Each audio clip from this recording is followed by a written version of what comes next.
umunsi umwe havuzwe ko hari bimwe mu bitangazamakuru bitangira amakuru ku rubuga rwa interineti byo mu Rwanda byafunzwe ku butaka bwa Uganda. Ubu no ku muntu uri mu Rwanda hari bimwe mu bitangazamakuru byo muri Uganda bidashobora gufunguka aciye kuri interineti. Ibyo birimo ikinyamakuru The New Vision, The Monitor n'ibindi. Ntiharamenyekana impamvu nyamukuru y'iki kibazo nk'uko tubibwirwa na Eric Bagirubusa.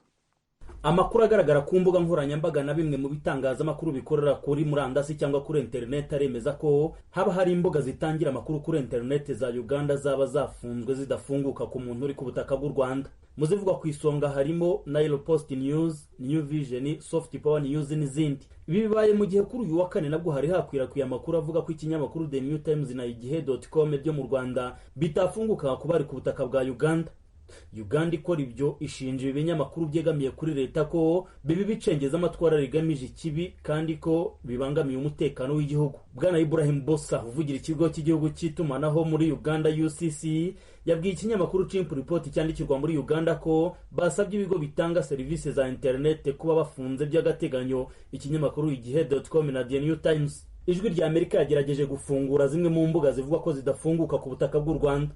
Nkoresheje mudasobwa nafunguye imbuga nkuru y'ikinyamakuru The New Vision, Daily Monitor nsanga ntizifunguka. Ariko imbuga nkuru y'ikinyamakuru Chimp Report, Nile Post, Soft Power News zo zirafunguka. Ku murongo wa telefone nashatse kumenya impamvu izi mbuga zikorera kuri internet zo muri Uganda zitari gufunguka ku butaka bw'u Rwanda, maze mpamagara Ambassadeur Olivier Nduhungireho umunyamabanga wa leta muri Minisiteri y'Ububanyi n'Amahanga n'Ubutwererane mu Rwanda, ambwira ko ari mu Bufaransa. Ambasaderi Nduhungirehe yansabye ko nabaza abategeka ikigo cy'igihugu gishinzwe kugenzura imirimo imwe n'imwe ifitiye igihugu akamaro RURA kuko ngo babazi iby'iki kibazo. Nahamagaye bwana Anthony Kuramba uvugira ikigo RURA maze ntiyitaba telefone ye ngendanwa. Nanamwandikiye ubutumwa bugufi mubwira icyo mushakira nabwo kugeza ubwo twateguraga iyi nkuru bwana Kuramba ntiyari yagasubije. Icyakora mu magambo agaragara ku rubuga rwa Twitter yanditswe n'umukozi w'ibiro by'umukuru w'igihugu cy'u Rwanda Village Urugwiro asubiza abamubazaga impamvu zimwe muri izo mbuga zitarimo gufunguka, Madame Yorande Makoro yagize ati: "Bantu mwese mwagombye kumenya itandukaniro riri hagati y'impamvu n'ingaruka." Ati "Ntidushobora gukubitwa urushyi ngo twongere duhindura undi musaya." Mu magambo y'Icyongereza Madame Yorande Makoro yasoje agira ati "No apologies." Ngenekereje mu Kinyarwanda ati "Nta mbabazi tubisabira." Ibi biriho mu gihe kuwa gatatu w'iki cyumweru ari bwo abategetsi b'ibihugu byombi, Perezida w'u Rwanda Paul Kagame na mugenzi we Yoweri Kaguta Museveni Perezida wa Uganda bahuriye i Rwanda muri Angola bashyira imikono ku masezerano yerekeza ku guhosha icyuka kibi kimaze iminsi cyumvikana hagati y'ibihugu bituranye byamye bisangira kabisi n'agahiye. Kuva mu ntangiriro z'uyu mwaka wa 2019 nibwo u Rwanda rwatangiye gukumira abanyarwanda rubabuza gusubira muri Uganda rwanga ko bagerayo bakagirirayo ibibazo. Ambasaderi Nduhungirehe ku ruhande rw'u Rwanda aherutse gutangaza ko nubwo hasinywe amasezerano yo gusubiza ibintu mu buryo, u Rwanda rudashobora guhita rwemerera abanyarwanda gusubira muri Uganda.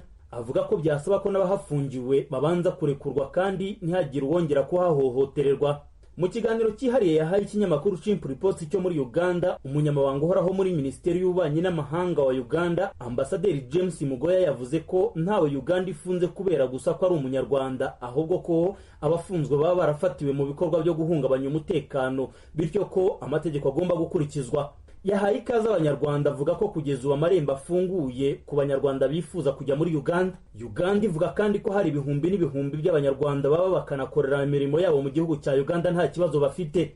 Ibi biri kuba birakomeza gutera ugushidikanya ku iyubahirizwa ry'amasezerano aherutse gusinywa hagati ya Kigali na Kampala. Eric Bagirubusa, Ijwi rya Amerika, i Kigali.